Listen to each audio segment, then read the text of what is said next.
So here we are, Land of Ceremony. It's kind of fitting that it has the same music as the catacombs under the Regolith Grand Cathedral, kind of implying that the different faiths of the regions are maybe not so different in some regards. All right. Huh? Yeah, as I was about to say that, open book. But I do definitely identify with Eupha's whole thing about, yeah, kind of, she definitely has people pleaser tendencies, and my family's very much like that. However, there's another reason you need to come here. It is not just because Eupha is amazing and deserves everything. It is because one of Neuras's relics is here. So we'll be able to rank him up next time we're on the runner too. So I have 5 more Leaves of Light. Oh, actually, wait, no. Eupha right now, she only has Summoner. I need to fix that. I like the green color scheme she has for Seeker, but no, Eupha is gonna go Seeker.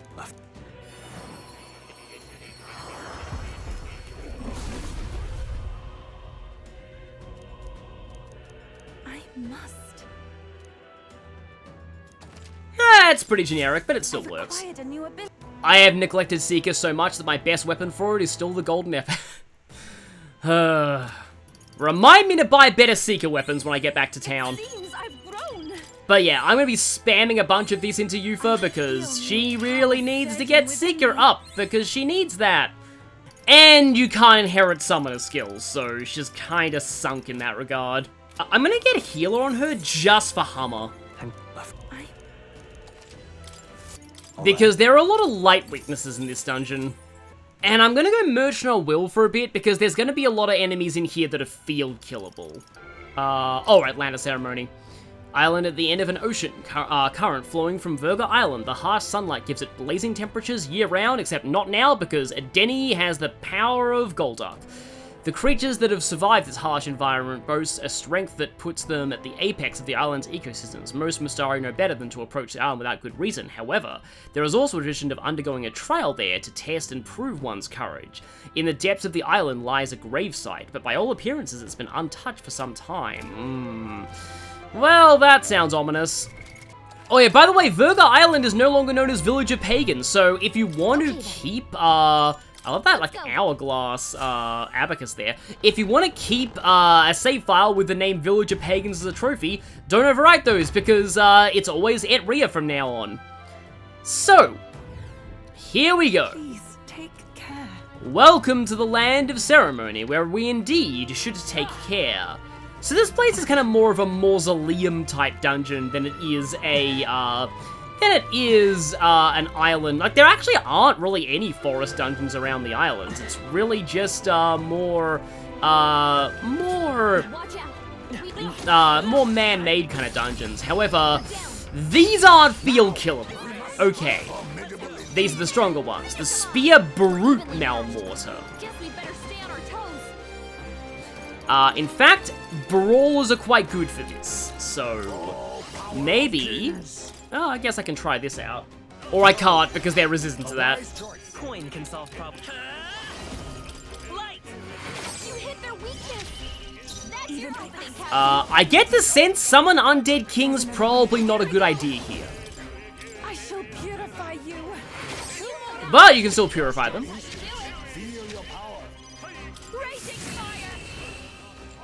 Okay, I wasn't expecting that to fully take you out, but I'll take it. So, I'm kind of forced to have Eupha in my party for a while because she hasn't unlocked her, her abilities that will increase her, ow. Ow, that was a lot of damage. That was exactly enough for another one of those to kill me. Yeah, she hasn't unlocked any of those abilities that will... that was kind of overkill, honestly. Healing. That will give her increased experience while on reserve. So let's go snipey, and... Oh! I saw that coming! My circle button to dodge didn't quite come out in time, though. They aren't exactly very strong, though. Even though they are very high level. How about we hit them with a Mega Debuff? Yeah, again, Eupha just apologizes a lot. She's just that kind of person, unfortunately. Yeah, I've known a lot of people in my life who did that. Specifically my sister and mother, and also myself sometimes. Let's just attempt to shoot you. There you go, good. Heismay took the stronger crossbow, though, so I'm gonna need to swap that over to Will. Yeah, Heismay's back to the Grand Eagle, though. I see the end. I need to lock onto that, and die Crystal die, there we go. Get a Hero's Leaf of Life out of that, into the bargain. The generator will not bother us any longer. The generator, you're making it sound like a scientific thing, which in a way it... Well, it isn't quite, because it's just, it's a mysterious anomaly that just shows up, but people don't really know how to deal with it.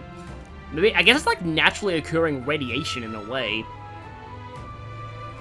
Lance and swords will have little effect on their kind, but fists do! What now? We'll be able to deal with them via strike attacks. I do want to switch Will over first, because he does have higher agility than Stroll right now. As a brawler, I think.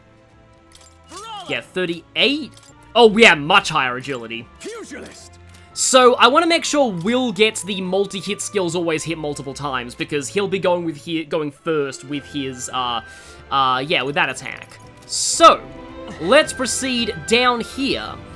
And this is where I get into a bit of a major dilemma, because, also, I see you there, Potopus. That's what I'll be calling it from now on. A major dilemma because while Brawler is better to defeat the actual enemies that come out of the Magma Crystals, the Magma Crystals themselves are far easier to take out from a distance with Sniper, so yeah. So these are the strong variety of skeletons, rather than the weaker variety. But with this, I should be able to... don't really like Heismay going first. I don't really want to spend 100 MP here. But yeah, with this I can go... I don't actually have... Oh, I didn't even put Stroll in the party. I'm dumb. Okay, yeah, so, sorry Heismay, but it's Stroll time. This is the There we go. But with here we can use our inherited Hummer on Eupha. And if I just need extra press turns, I can just bonk them with Juna's staff. Here we go. So yeah, Tiger Eruption Fist time. Which is not going to hit the maximum number of times guaranteed, but it still does a major number on them. Serpent Greatsword. You know, we don't exactly need the tree effectiveness now, so if that's better than what I currently have, I wouldn't mind equipping that. When I'm next in Swordmaster, that is. Swordmaster. Oh, it must be worse, because, yeah, it's not all... It's Kusanaga's automatically being equipped. Normal attacks inflict poison. Well, yeah, no, we're going to Pugilist, and, yeah, this gets kind of rough. I need to be really, really careful here. I think I'm going to fight one more round against these guys, and then I'm just going to snipe the crystal. I leave it to you. I will fight with pride. Ah, right. Changes to the party are not respected after... That makes sense, though. Like you'd think that they would do the change to the party, like, if you made one temporary change of, like, switching party members, it would make sense that the game would think you wouldn't want to keep that, like, permanently, so... Because swapping party members in the middle of a battle is more about a spur-of-the-moment thing that helps in the fight itself, so... That makes sense. I'm going to have to manually swap Stroll into the main party now, because I obviously want a Pugilist in play. Nice. I feel stronger already. And Heismay has gained Pierce Dodge. That's more important, though. And in fact, I can equip on her... Yeah, this gives +4 magic, however... If I were to give her the... Yeah, how about the Tortoise Jambo? That means she'll start the fight buffed, and thus she'll start the fight regenerating MP. But yes, Heismay out Stroll in. And Hulky needs to heal him. Right there. And this Magma Crystal needs to... Oh yeah, remember that outburst actually does inflict damage. Kind of saw that up the corner of my eye, but it was a little too late once I realized it was happening. Okay, now that I have Stroll in the party, I can actually use the Meteoric Fist there, and yeah, get the guaranteed full hits there. If one of these actually dies this, that'd be really funny. Yes. Yes, too! That must be embarrassing, getting a legendary ancient warrior being revived from the dead, only to be killed by being hit on the head by a staff. And it wasn't even from Oliver from Radiant Dawn.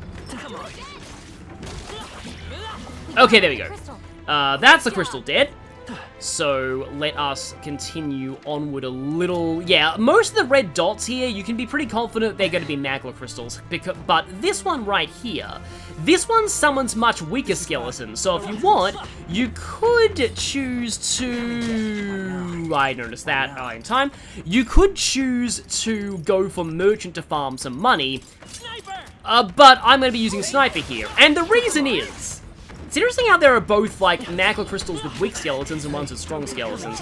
But, like, even the weak skeletons can sometimes end up dealing more damage. Or the magma crystal itself could kill me with its, interesting. That's an uncommon way to die. Yeah, this magma crystal killed me last time. That takes care of that. I think So I just want to just get rid of it. Also, let's grab that, because every time you grab an item on the field, it actually sets a checkpoint for the purposes of retrying, like, a dungeon. Which is kind of weird, but yeah. So this crystal here is weak skeletons, and it's in a much more open environment. So, now I think might be a decent time to switch to merchant and try and farm some mags. So, if you'll excuse me, gonna go ahead and do this, and I'm pretty sure I should have Lucky Find. Okay, actually, while I'm doing this, I need to put Eupha in Seeker. Because she won't be fighting with this anyway, and Summoner will never learn any new skills from ranking up, so it's kind of better that this archetype experience goes towards Seeker. What now? Okay, I have over 100,000 money now. I think I'm just gonna go ahead and break the crystal at this point. I could theoretically keep this going infinitely, but that does just feel a little bit cheap to me. Plus, I can't, like, continue playing more of the game until I finish the grind session. And obviously I want to, you know, keep playing more of the game, so yeah. Speaking of so yeah, just gotta be careful not to be ambushed by these guys again. Nice shot there, somebody. Pretty sure that was one of my party members there. Oh yeah, these are not field killable. Okay, so, good to know. But they'll still blow up on the field. So yeah, make sure you check for crawl spaces. Also make sure you check for Potopus. Hi there. There you go. For some reason you didn't want to explode it initially, but then you felt in the mood when I got near you. And yet other ones are always in the mood for exploding. Yeah, this is why I didn't buy that thing back at the village. Them actually might be slightly worse, but increasing fire attack strength on Masked Dancer, very good for obvious reasons. Is there... Okay, there's no other crawl space here. I get the feeling there'll be a crawl space on the opposite side of this room. Because if we head down here, there is the other side of a wall that will be opening up later. If you head over here, there are some more Potopie. Doesn't exactly roll off the tongue that well. Come on. Ah, I thought so, yeah. It's not quite mirrored, but it's sort of inverted-ish. Doesn't seem to be a Potopus here, so it's not totally inverted. Just still checking these. I'm pretty sure there are no mimics in this dungeon. Hero's Jeweled Root. Well, you know what? That is going to Eupha. I mean, this whole dungeon is meant to be a trial for her. Gonna make sense. She gets a lot of the resources. I feel new power surging within me. Cyclo's pretty nice, and I can use that with Summoner via Inheritance. 5 Leaves of Light. Will this be enough to max out Seeker? I'll just do one more fight. Okay, so, haven't really got to talk about my tangent regarding travel, but, like, that's because this place has been more intense than I expected. You can still pick up bits of Blessed Water, like, sometimes in dungeons, but I prefer to farm them off of the mimics in that, Tomb of Lament while you still can. Oh, hi there, very hidden, there we go, yep! Via an exploding Potopus, she maxed out Seeker, so you will now start to work on Magic Seeker. Which is definitely more of, like, an appropriate, like, archetype that she could use in battle. But it is also a problem because, the only real inheritance I can give her right now is, like, Hummer. Looks almost Robin Hood-esque in her green. Let's just chuck a few of those into Magic Seeker. Yeah, fortunately, the final archetype of this only requires just the Magic Seeker to be rank 20, so it doesn't really need. In fact, Eupha doesn't really need to train in much beyond Summoner and Magic and Seeker, honestly. Maybe Healer if you want a little bit of like Hammer skills and healing with her. Oh boy, that's a lot of crystals. Is one of these going to be a strong skeleton crystal, or are they all going to be weak skeleton crystals? I guess we'll find out. I do love Sniper on Will a lot, like, both for the fact that you can take out Magla crystals from a safe distance without needing to be, like, killed by their area attacks, and just the fact that you can snipe enemy shield gauges from a safe distance, and just the fact that you, I say that and I get hit, and just the fact that you get a really strong physical archetype in battle. I do feel like Sniper is kind of underrated by people who played this game, especially on a physical build pro tag. Take it. But I don't know, we all just have our own, like, personal preferences when we play these games. Like, for example, like, a lot of people do, like, magic build Will. A lot of people like to use Thief to farm from enemies, and that never really occurred to me that much in my first playthrough. What now? That is a Griffin. And here I show the other reason I like Gunner so much. Pierce damage. A lot of enemies are weak to it. Has no weaknesses beyond Pierce, though. But also, this is that fight where, as the informant said, you don't want to be in the front row for this. And that's another reason why being a sniper is really good, because it lets you do your full damage even from the back row. Yeah, I really love snipers. If there's any takeaway you'll take from this playthrough, it's that use sniper more. Oh. Huh. I believe I have actually used that before. Actually, let's say that pretty nicely. Let's set up a who's going next. Heisme. I mean, Heisme's great, but I just, his damage output as a sniper is not the best. I much prefer it on Will and Stroll. Speaking of which, bang! There we go. Now, from my ill-advised run through the Spire of Blind Faith, I know that those things get very bad if you go in the front row, so the game is kind of trying to punish, well, I don't know if it's in, like, honestly, I don't think they really thought through the whole front row, back row system in this game. I don't think they really realized that by being in the back row all the time, from, like, by default, there's no real reason to, because changing rows is a free action. And I like that changing rows is a free action, but, like, so I was saying, I'm not sure if they specifically tried to nerf, Formation of Vigor entirely by, making the Leogryphs, but I guess I can pretend that's the case, because it is a big downside of Formation of Vigor. Oh yes, climbing back up the stairs here, just to be forced to climb back down the stairs. Now, there is a gold beetle in this dungeon in a kind of a hard-to-notice spots. It's not really that dark, I feel. Yeah, there could be ambushes, though. Aha! Here we go! This is not a mimic, it is one of Neurus's relics, the Mossy Pillar. I guess he's the one who'll have to appraise this, just like the mossy artifacts that we can appraise in shops. So yeah, the reason why I kind of want to do some of these like early is because Neurus's rank ups can be done on the Gauntlet Runner too, so and so they're a good thing to be doing then while you're not wasting nighttime that could be spent. I say wasting nighttime, I'm talking about seeing Neurus, what has become of me. But like, yeah, you get what I mean. Using up nighttime that could otherwise be spent, those are the strong skeletons. I am very glad that I waited to move closer to the Griffin, because otherwise, the lock-on probably would have gone for the strong skeleton instead, but I hadn't stunned, and that would have ended really badly. But yeah. You get the idea. Back in town, you'll be taking up nighttime that you could spend on other bonds, whereas if you do it, don't use wind on them, it won't end well. If you use, whereas if you use that time on the runner, then you won't be doing that. I don't think this will kill you, so I'm gonna pass my turns just to ensure you stay stunned. Now, I do have a Monster of the Day thing for Griffins, but as you can see on hard mode, they have a lot of press turns. And they get even more if you go in the front row. They'll use, like, Soul Scream, so don't do that. Regular just shot. There we go. 17 damage. That is actually very low damage for a weakness from it. That's a pretty good weapon. Like, that's not an obsolete weapon at this point in the game. Okay, just one more rank and I'll be able to... be able to maybe add a new skill on Juna. I've been burned before by the ambushing of the skeletons. Let's hopefully not suffer the ambushing of the skeletons. Oh, hey, we'll level it up. Okay, here we go. Let's, more strength.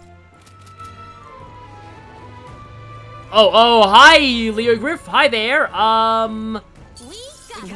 Oh, I had a feeling that my newfound level would make some things feel killable, but it kind of sucks they're the things that self-destruct anyway. Yu doesn't really have much to do as a magic seeker, but she can use corrosive acid. But what I was saying about, it feels like now's not really the right time to be giving my tangent about travel, but I did kind of bring it up, so I can't really, you know, bring up a topic without finishing it. It wasn't actually about the Eiffel Tower, it was about the Mona Lisa. It's about someone saying, you don't need to see the Mona Lisa, just look up a picture of it online. And while I do kind of get the sentiment, what I've personally felt when I have been traveling is that seeing things up close is very different to actually just looking at pictures of them. And it's mostly just because I have been to so many places while traveling that my reaction, and it was a great reaction, at least to me, I enjoy having this reaction to things, was, that is not how I imagined it. For example, the Eiffel Tower. Did you know that it's in the middle of like an area of parkland? And there's a lot of street vendors outside, and that you can climb down the stairs from it, like all the way back down to the ground? And the Mona Lisa, did you know that it's actually way smaller than you might have pictured?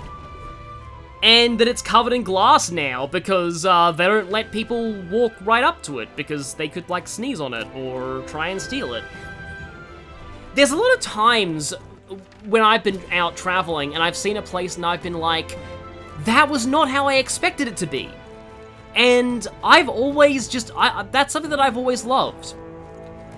And there's another kind of aspect too, though. I do want to kind of stress that, like, some people, yeah, I do get that kind of thing of oh yeah, go out, see the world thing. That advice doesn't really apply to people who might have chronic illnesses or mobility issues and aren't able to leave their house or the like, and... Oh, you weren't even going to explode. You were just going to... now you're going to explode.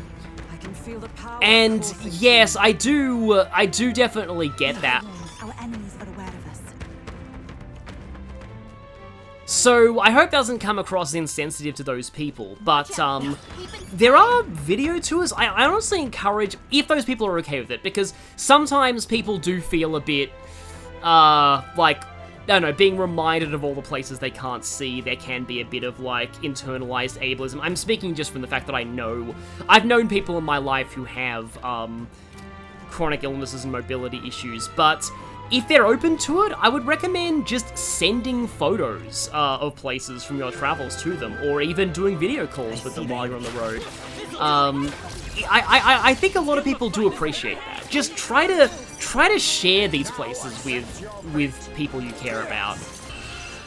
You know, on the dungeon itself, there's actually something that I can say here that I didn't get a chance to talk about during the Dragon Temple, and it doesn't pertain to any of my topics there. I apologize if anything got a bit negative in that section. I really, like, just wanted to get that off my chest, and the Dragon Temple, with its just longness of ultimate longness, it just felt like the right place to talk about all of that stuff. And it has been, like, on my mind a lot lately. But, on a different note, I like the way this game handles the later joining party members by making them a little more specialized and by having them require less archetypes to reach their ultimate ones. Because, like, it actually means that the early party members that require more of a variety of different archetypes to master, well, you've got more time to do that because they joined earlier. Whereas people like Eupha or Juna, there's less time left in the game to master a wide variety of different archetypes on them. And so they make it so you don't need to. They only need 2 different lines to reach their ultimate archetype. And in Juna's case, not exactly Eupha, because Eupha is... Oh, you have the strong skeletons, I had a feeling.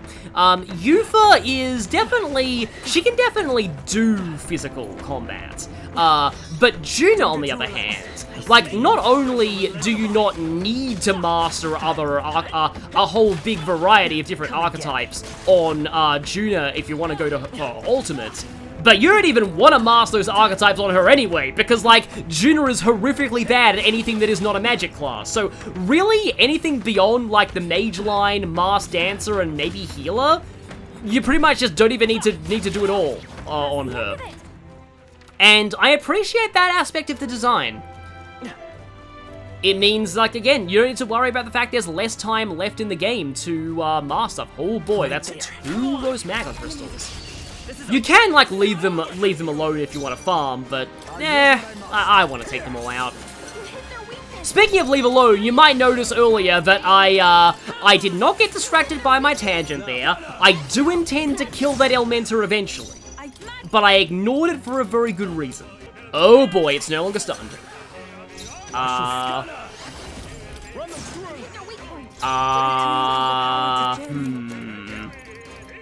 Stale black bread? Is that enough? Nope. I would have loved to have heard Eupha, the legend of Eupha, who slew a mighty beast with naught but a loaf of bread. Oh, yeah, that's the move that Eupha actually uses when she summons a griffin, so that's actually kind of cool to see that in action from the enemy. A lot of the moves that Eupha does end up using, for example, yeah, the Goblin King summon that's a guaranteed crit but low accuracy. That's a move that Goblin Kings can use against you. Let's put some of these Magla pills I got in the Dragon Temple to good use. Okay. They're all weak skeletons. Ha. Temptation to use Merchant Rising. Nah, I have to. This is just too much money to give up. Okay, yeah, well, we accidentally broke a crystal, but hey, we got, we almost got 150,000 out of that. I loop all the way around, and I actually have to go back. Inside here, I spy with my little eye an enemy on the map moving very quickly. Please don't be a manticore, those things are giving me... Oh, it's not the griffin. Getting kind of tired of fighting those things, honestly, because if you can ambush them, it's really not like that much of a hassle to take them down, but it does just require a lot of spamming of, like, gunners. Actually, how close is Stroll to Sniper? It's still way off. Maybe I can actually rank up Heismay a bit so that he can actually stop using Sniper. And yeah, Eupha will get the rest onto her Magic Seeker. I'll give you Hex Shot onto Assassin. I do like to keep Psych and Fiery Strike. Formation of Vigor over Shelter, though. Right there. Okay, I may as well take this out. Great work, everyone. Not bad. I continue to grow.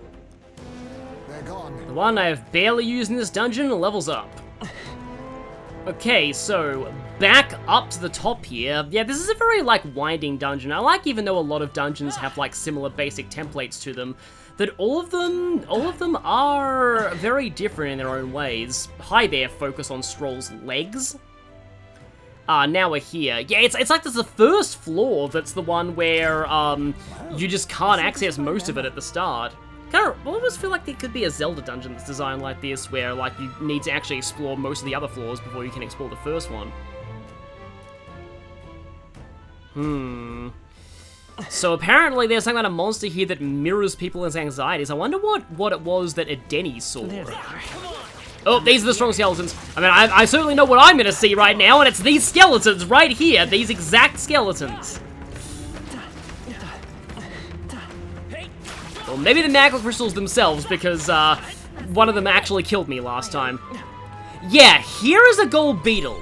It can be a little tricky to see, so I recommend looking at the map to see the blue item icon. But yes, we've gone around that ring. Let's move on.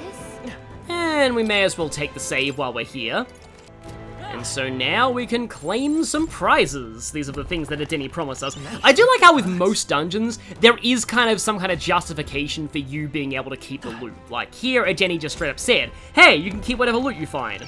Whereas, like, I like how Alonso was basically all like, hey, yeah, you know, there's stuff that you can keep if you were to go into this, this abandoned tomb and, do my request for me. Okay, though. I think I missed a crawl space earlier that would have got me those other chests. Okay, it's probably in here. Yeah, there's the crawl space. I am dumb. And speaking of dumb, is this magma crystal here the strong skeletons or the weak skeletons? It's the strong skeletons. And Gallica hasn't done the whole fanfare of making them blue yet, so we know for a fact that we can't actually field kill them at this point. Okay. Farewell. Okay, that was rough. Hulkenberg, get to healing, please. I see the enemy. Come and get me. Come on, this'll do it. Come on, and there goes the crystal. The Good. Right. crystal is no more.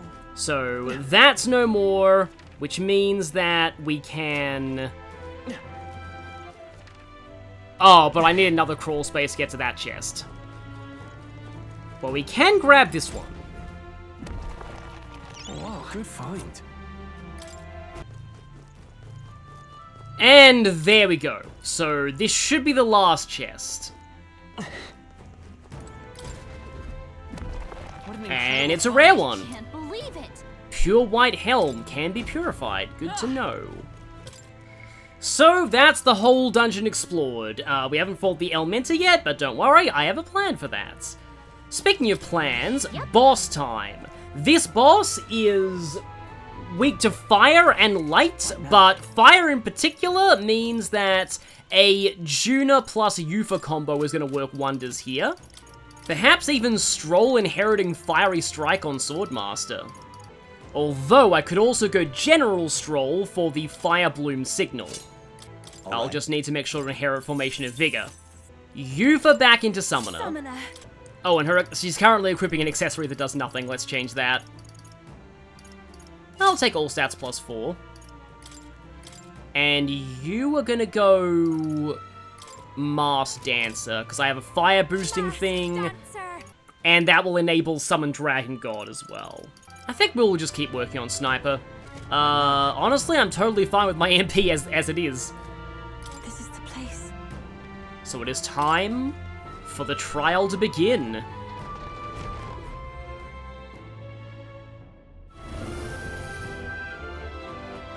And it looks like Eupha's anxieties take the form of a human. This is another one that is based on a real Hieronymus Bosch design. I don't know why, but this thing always reminded me of Pinocchio. Maybe it's just the particular way Pinocchio's hat looks in the Disney version. But there is an eye on that hat, it seems. Leave it to me.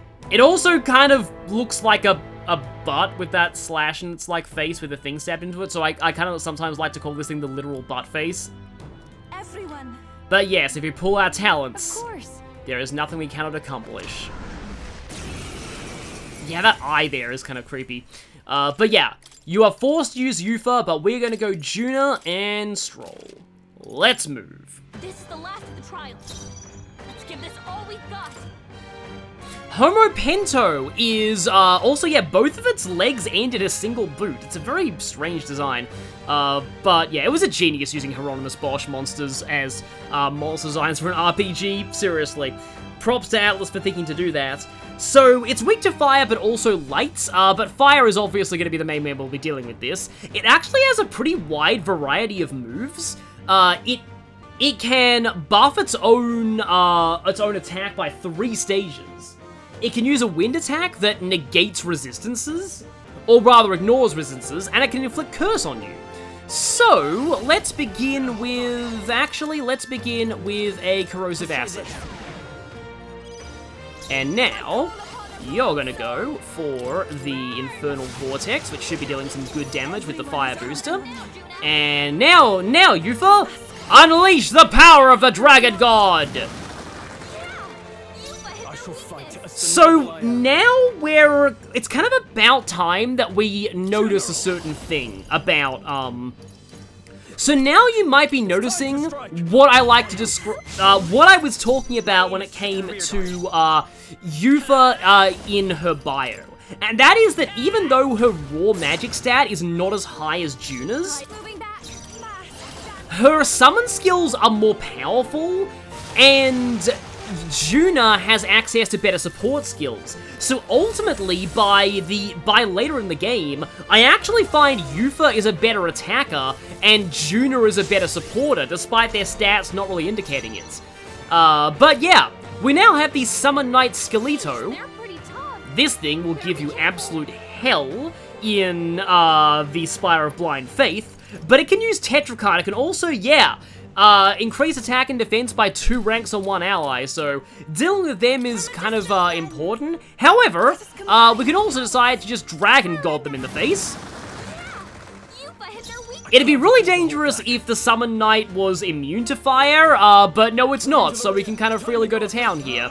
Let's go Fiery Strike.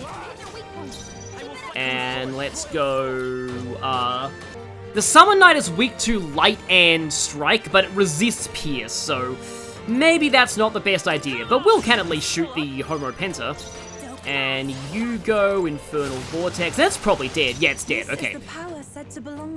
So now it's just the Summon Knight we have to deal with. Most skeletons null. That one included null electricity, so let's not do that. I could show off the Gargoyle. That is one scary gargoyle. I mean, that's the whole point. Gargoyles are meant to scare people. Now, what's the stepping back? The play is, Shelter Formation.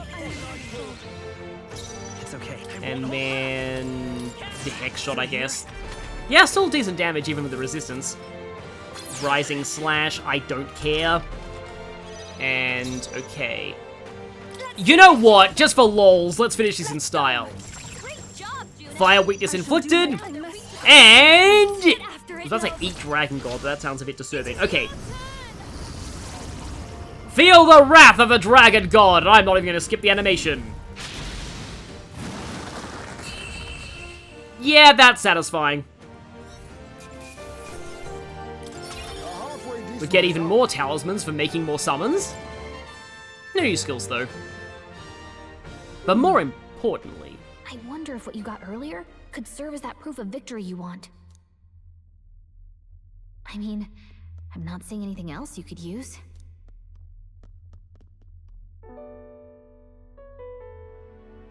These bones are aged. Old relics of my fellow countrymen.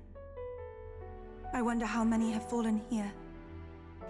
I wonder how many were lost to the sacrifices in the Dragon Temple, too. And what do the trials mean to them? My own deeds merely live in their shadow. Because it was only by chance that I entered my fight. Your initiative to do this, even by chance, has revealed your true power. I was kind of thinking the same thing, but Will put it better than I ever could. My true power. So you're saying that the path which led me here, all my experiences, it was all a trial. There's a favor I might request of you. For my entire life, I have seen myself as an offering. I thought of nothing except that duty. That's why panic took root in me. But at the same time, if my past had been any different, would I have had the strength to defeat that monster? This trial has shown me I am more than an offering. While it revealed my weakness, so too did it reveal my triumph. Now, my only desire is to seek a deeper faith in myself, so that I can go wherever I have decided to go. I gotta say that, like, seeing Eupha's development is actually hitting at a really good time for me, because I'm kind of hitting at a point in my life where I really feel like I just need to really start having more faith in myself. But while the outside world is still frightening, I'd like you by my side. I know I have room to grow as far as believing in myself, but my belief in you is already as the tallest oak. Of course. You needn't even ask.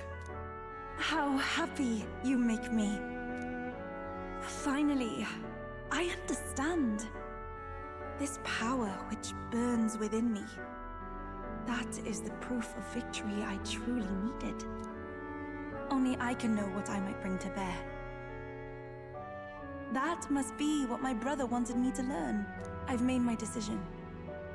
I will fight for the good of everyone and everything. For all the world. What's this? A handshake? Wait, I see you're offering me the type of handshake practiced by those in the outside world. Is there another type of handshake? Reminds me a little bit of how, like, in Japan, like, handshakes generally don't come naturally to people, but I get the sense there's something else going on here. The Oracle Priestess, Eupha. Within her dwells the virtue of the Summoner. Nurture thy bond with her, and a new power yet slumbering within thee may awaken.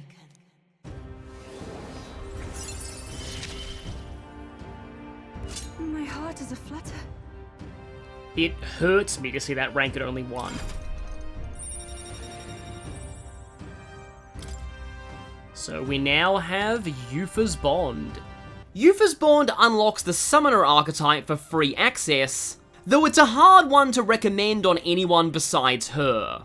But it also unlocks its upgraded form, the other blatant Atlas reference. This arc is just full of those. You also get the standard benefits of more inheritance slots on Summoner, and Eupha getting more experience while she's benched. Why would you do that, you monster? But her exclusive benefit is reducing the odds of the party being affected by anxiety. At rank 2, all anxiety-inflicting effects have their odds multiplied by 0.5, and at rank 8, by 0.25. These don't stack, the second one replaces the first, but they do stack with ailment resistance from the Faker archetype, and one other archetype that we'll get to later that also resists ailments. Important note, Eupha's Bond is actually more valuable on Regicide, as that mode adds 20 to the base odds of anxiety.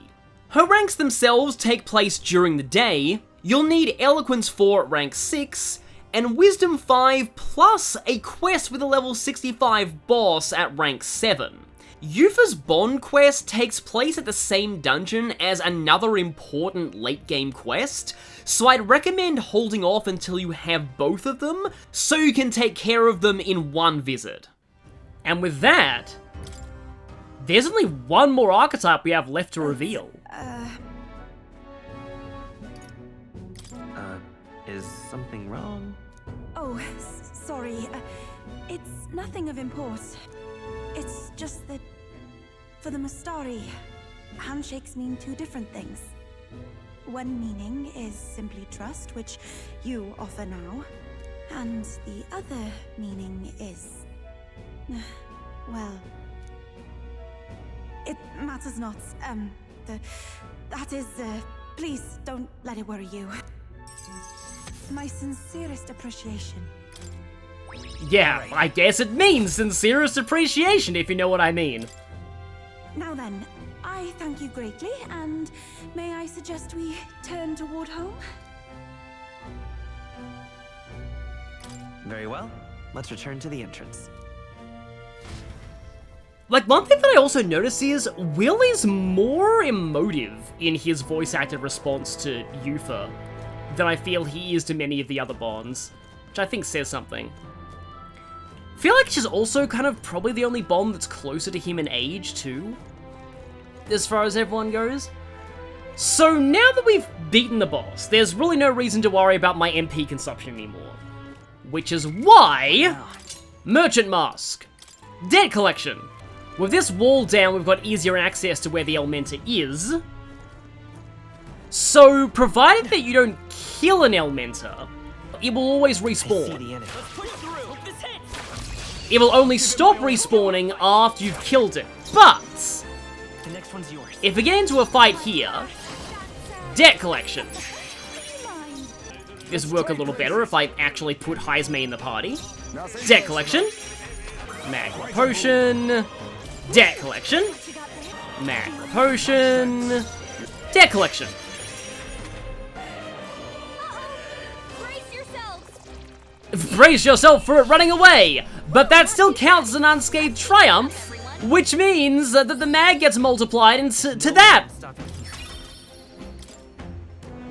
And you may want to use an Ariadne's thread to return to the entrance, because that will respawn the Elementa as long as you can kill it. So, again, this is a lot less lucrative until you have better access to things like Cursed Love Ballads to restore MP. But once you do, I think I actually will kill it this time though. Once you do, you can very easily farm for lots and lots of mag. Just showing that off in action. Not bad, if I say so. Oh, and now Stroll has that, so all he needs to do is get his warrior maxed out, and he'll be able to get samurai. And with that, we are finished with our business in the Land of Ceremony. Oh, actually, because this was only a one-day trip, we may as well go back to town. So yeah, let's return to town. Back to the city, have a nice dinner. And we have officially started Eupha's bond. We'll be able to bond with her in the daytime from now on. So next time, I have to decide whether I do more bonds or whether I should probably take care of all my dungeon business at once. I'm quite grateful. So I think I might get back on the road and either go to the Spire of Blind Faith or the Scoundrel's Hold. Either one of those sounds like a good destination, so... yeah. Seems like some people never actually manage to make it into that ritual to adulthood. Most helpful. Ah, yes, more battles await us, definitely. We want to be strengthening ourselves as much as possible because we're going to be actually fighting Luis soon. So, good night everybody, and I will see you all next time for more helping everyone in need.